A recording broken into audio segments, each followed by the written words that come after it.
తెలుసో తెలియకో పొరపాటున ఓ యాక్సిడెంట్ జరిగితే ఆ యాక్సిడెంట్ని ట్విస్ట్ చేసి ఆ యాక్సిడెంట్లో కుట్రకోణం యాడ్ చేసి కుట్రకోణంతో పాటు హత్య చేశాడు అని చెప్పి హత్య చేశాడు అని చెప్పి ఏకంగా కేసును ట్విస్ట్ చేసి అప్పలరాజు కుటుంబాన్ని హెరాస్ చేయడము ఎంత మటుకు ధర్మం అని నేను అడుగుతా ఉన్నా. ఏంటి మమ్మీ ఎవడు?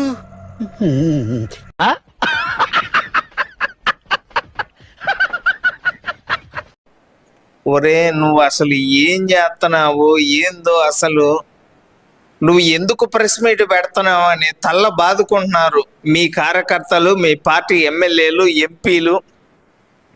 మీ పార్టీకి దండవరా అంటున్నారా బాబు. ఈ మాత్రం దానికి ఇంత షాక్ అవుతాడేంట్రా? ఇలాంటివి మన దగ్గర చాలా ఉన్నాయి. నా గురించి చెప్పలేదా బాబుకి?